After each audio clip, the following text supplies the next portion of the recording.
Paz de Jeová, a paz de Jesus Cristo, a paz do Espírito Santo, esteja somente com vocês que são inscritos. Iremos começar o culto nessa madrugada, 10/4/2026, sexta-feira, 0037, mês de abril.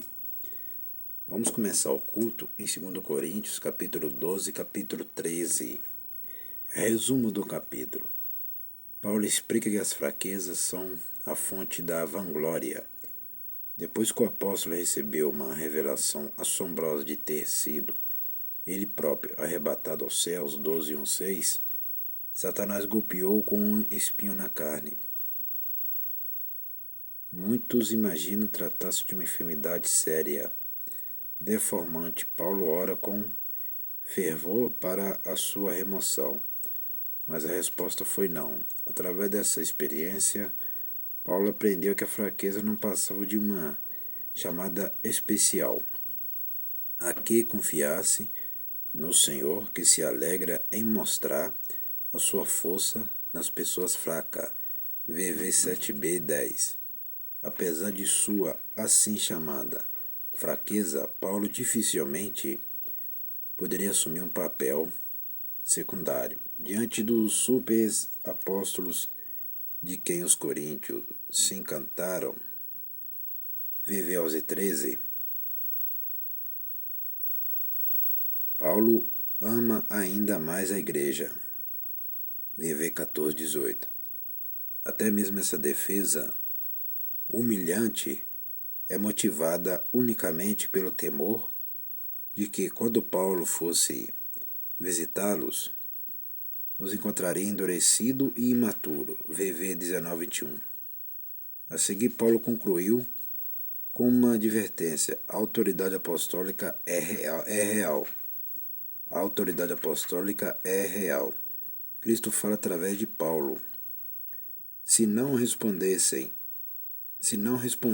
a Cristo, o Senhor, que é poderoso em vós, Ele mesmo irá discipliná-los. 13:1-4. Os crentes devem examinar a si mesmos.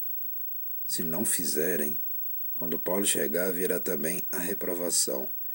VV 5:10. Ao se despedir, o apóstolo faz um apelo incondicional, seguido de um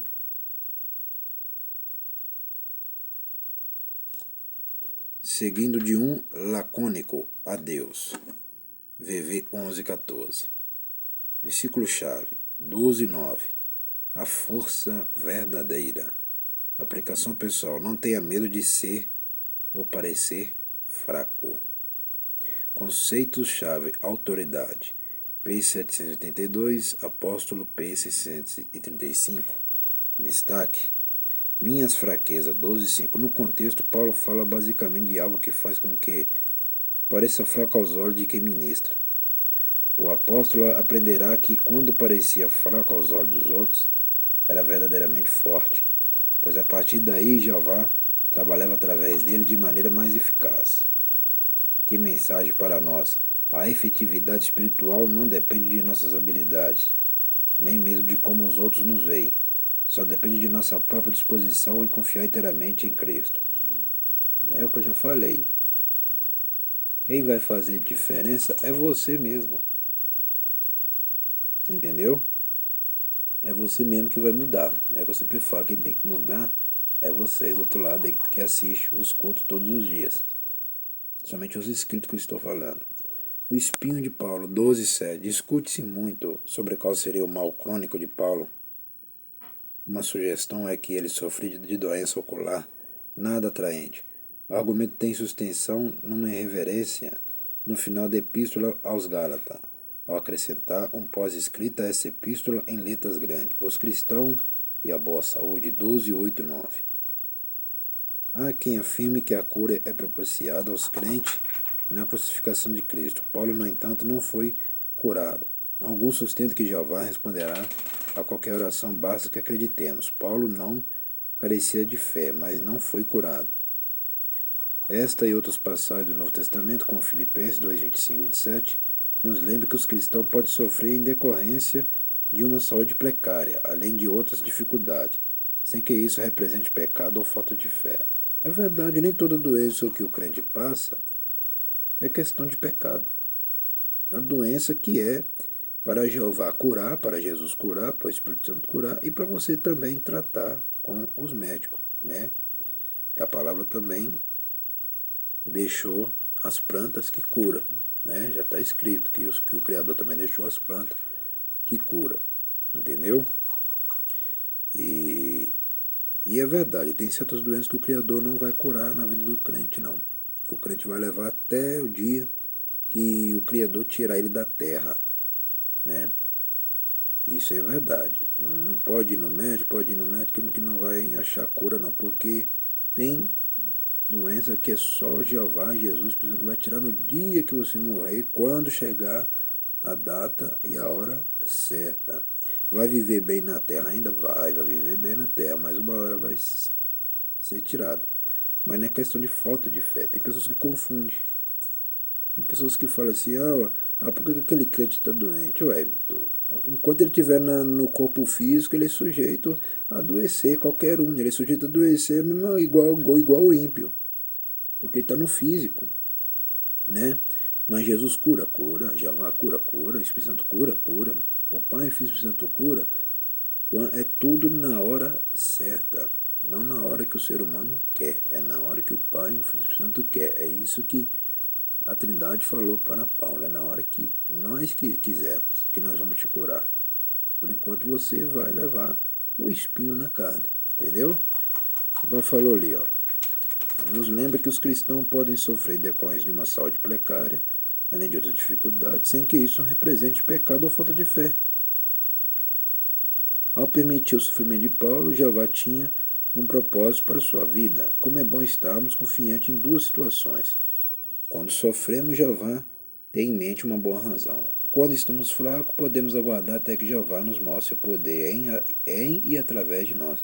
É o que eu acabei de falar. Quando chegar a hora, e o momento, e o ano, e o dia certo, o Criador vai curar e vai fazer algum milagre, né? Não é questão de falta de fé. O crente adoeceu porque não tem fé. O crente adoeceu porque ele está com falta de fé. Não é questão de falta de fé. Tudo está na mão do Criador. Já falei para vocês, o bem e o mal está diante do Criador, né? O crente, ele tem o corpo físico, igual a palavra fala, o crente ele tem que andar em santificação o tempo todo, porque ele está no corpo físico. E a alma também, ele é sujeito a adoecer. Qualquer crente, se é qualquer crente, ele adoece como se adoecesse o ímpio. O ímpio é pior, só que o ímpio ele adoece e vai para o inferno. Ele morre e vai para o inferno, né?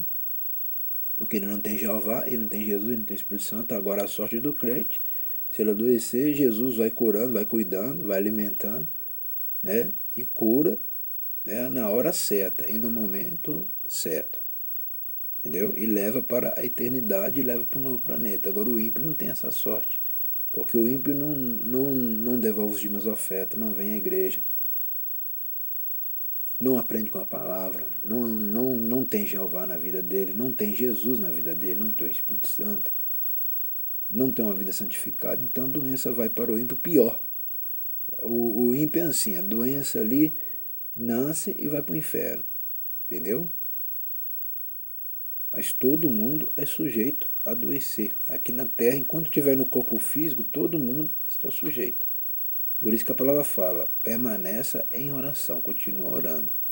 Não é qualquer uma doença. Enquanto a pessoa estiver no físico, Jesus já falou sobre essas coisas.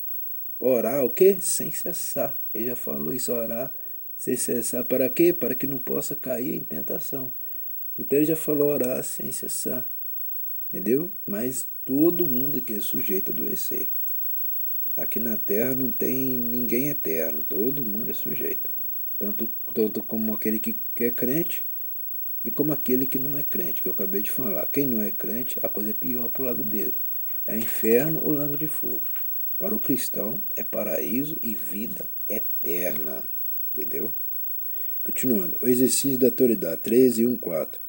O capítulo 11 nos mostra que a autoridade espiritual dispensa a força coercitiva. Neste caso, como Paulo poderia divertir e punir? A resposta é, ele não fez. O que acontece é que Paulo, na qualidade de apóstolo, é líder espiritual. É de maneira bastante especial um porta-voz de Cristo a falar através dele. Assim, recusar a proposta paulina é o mesmo que recusar ao próprio Jesus. Conquanto forte a Paulo o poder de punir, o mesmo não acontece com Jesus, que é poderoso em vós. Em sua primeira carta, Paulo menciona que muitos entre os coríntios estavam doentes, e alguns até mesmo morreram, porque participaram indignamente da ceia do Senhor. Tá vendo? Não pode participar indignamente da ceia do Senhor Jesus, do Senhor Jeová e do Espírito Santo, não, tá vendo? Quem participa da ceia do Senhor Jesus Cristo indignamente, aí vem doença para levar para o inferno, tá? Entendeu, meus irmãos, minhas irmãs? Então, indignamente não pode. O que é indignamente? Tá nas bebidas, tá nas drogas, tá na fancaiada, tá na forrazaiada. Não vem à igreja quando só acontece a ceia, só vem na igreja quando acontece a ceia.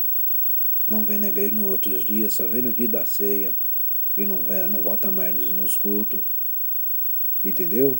E pessoas que estão em adultério, tá no divórcio, fica casando toda hora, não tem decisão para casar. Então, tudo isso aí é indignamente, entendeu? Pessoas invejosas, olho grande, fofoqueiro, fala mal do pastor, fala mal da igreja, né? Tudo isso é indignamente. Indignamente também são os falsos profetas, falsos profetisas. Esses aí que ficam tomando sentença indignamente, enganando vocês que são bobão, babaca, achando que eles estão com Cristo e não estão com Cristo de jeito nenhum. Tudo isso é indignamente. Entendeu? Igrejas que são heresias, seitas, anátemas, né? Tem que sair fora. Tudo isso é indignamente também.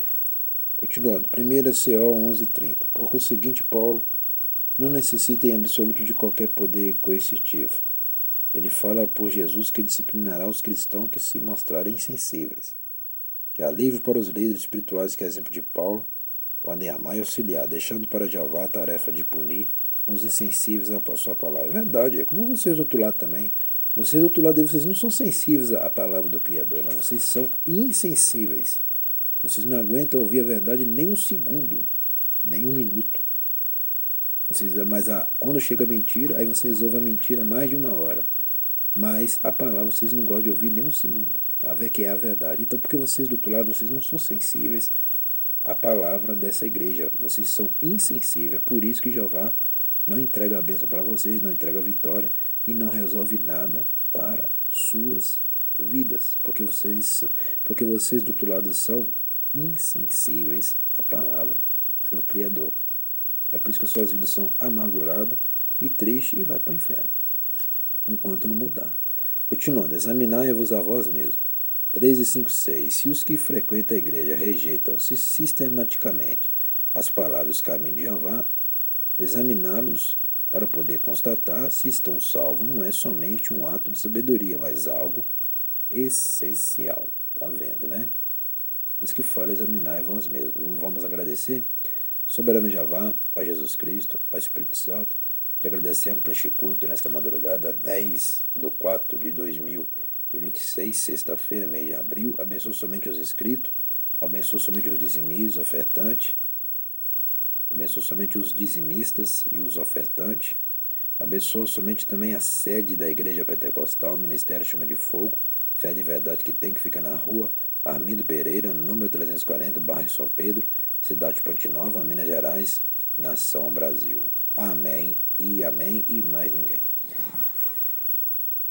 Nós aprendeu em 2 Coríntios capítulo 12:3, nós aprendeu o tópico focalizado no esboço, ministério, colheita, autoridade.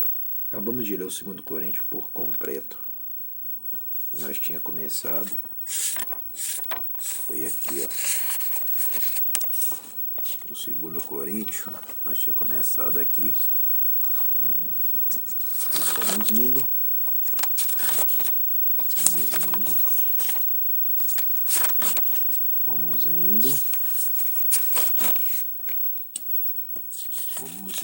E chegamos ao final aqui. Até o próximo culto e o próximo vídeo. Só aqui que vocês aprendem essas coisas. Só aqui. Outros lugares vocês nunca aprenderão. Até o próximo culto e o próximo vídeo.